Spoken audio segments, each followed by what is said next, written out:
ज्योतिबा डोंगरावर रविवारी काही भाविक आणि पुजाऱ्यांमध्ये वाद होऊन धक्काबुक्कीचा प्रकार घडला होता। याबाबतचे व्हिडिओ मोठ्या प्रमाणावर व्हायरल झाल्यानं त्याची सर्वत्र चर्चा होत आहे। मात्र त्यातील मद्यपान केलेल्या काही भाविकांनी मंदिर परिसरात प्रवेश करत आरती दरम्यान गोंधळ घालून धक्काबुक्की केल्याचा आरोप पुजाऱ्यांनी केलाय। तसंच काहींनी वयोवृद्ध व्यक्तींबरोबर गैरवर्तन केल्याचा आरोपही करण्यात आलाय।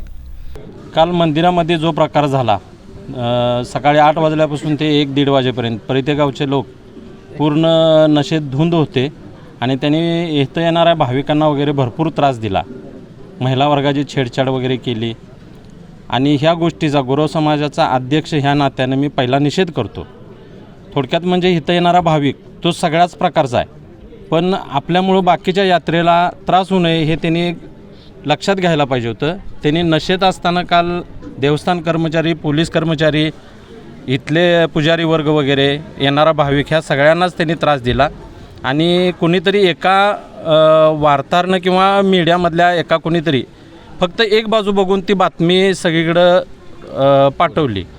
त्याच्यामुळं आमच्या समाजाची नाहक बदनामी विनाकारण झालेली आहे।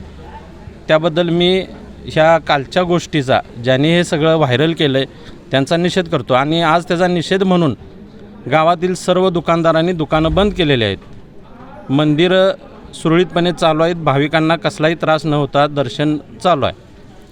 परिते गावातल्या भाविकांनी घातलेल्या गोंधळाच्या निषेधार्थ ज्योतिबा डोंगरावरील पुजारी आणि व्यापाऱ्यांनी आज कडकडीत बंद पाळत सर्व व्यवहार बंद ठेवले। या घटनेमुळे पुजारी समाजाची बदनामी होत असल्याची नाराजी व्यक्त केली जात असून सत्य परिस्थिती समोर आणण्याची गरज व्यक्त होतीये। या धक्काबुक्की प्रकरणी कोडोली पोलिसांनी परिते गावातल्या 17 भाविकांवर आणि ज्योतिबा डोंगरावरील 17 पुजाऱ्यांवर गुन्हा दाखल केलाय, अशी माहिती कोडोली पोलीस ठाण्याचे सहाय्यक पोलीस निरीक्षक कैलास कोडक यांनी दिली आहे। काल दिनांक 22/3/2026 रोजी ज्योतिबा देवस्थान या ठिकाणी भाविक व ज्योतिबा देवस्थानातील पुजारी यांच्यामध्ये झालेल्या भांडणाच्या पार्श्वभूमीवर कोडोली पोलीस ठाणे येथे गुन्हा दाखल केलेला असून पुढील तपास सुरू आहे।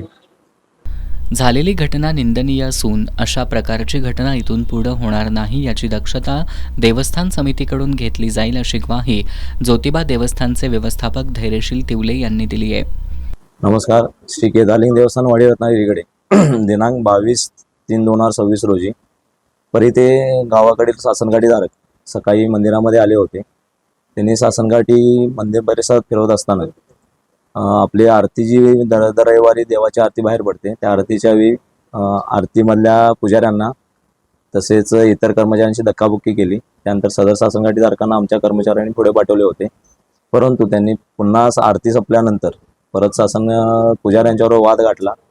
तो वाद होऊ नये त्यासाठी आपल्या कर्मचाऱ्यांनी त्यांना पुन्हा पुढे पाठवलं, परंतु त्यांनी दक्षिण दरवाजे येथे येऊन पुजाऱ्यांना मारहाण करायला सुरुवात केली, धक्काबुक्की केली। त्याच्यावर आपल्या कर्मचाऱ्यांनी त्यांना थांबवण्याचा प्रयत्न केला असता त्यांनी समितीचे कर्मचारी यांना देखील धक्काबुक्की केली। तर ह्या अनुषंगाने आम्ही सदर गावाचे सरपंच व इतर ग्रामस्थ यांना ताब्यात घेतले असता त्यांच्यातले काही ग्रामस्थ मद्यधुंद अवस्थेत पण होते। त्यांच्याशी आमची सगळी चर्चा झाल्यानंतर सरपंच यांनी आमच्या देवस्थान समितीकडे तसेच पोलीस प्रशासनाकडे माफीनामा सादर करून सदरचा वाद मिटवून घेतला। हे झालेली घटना ही दुर्दैवी असून यापुढे प्रशासन पण अशी दक्षता घेत आहे की असे प्रकार मंदिरामध्ये करणार नाहीत, यासाठी आम्ही सर्व दक्षता घेत आहोत। दरम्यान घडलेल्या या घटनेनंतर परिते ग्रामस्थांनी देवस्थान समितीला माफीनामा लिहून दिल्याची माहिती व्यवस्थापक धैर्यशील तिवले यांनी दिली आहे।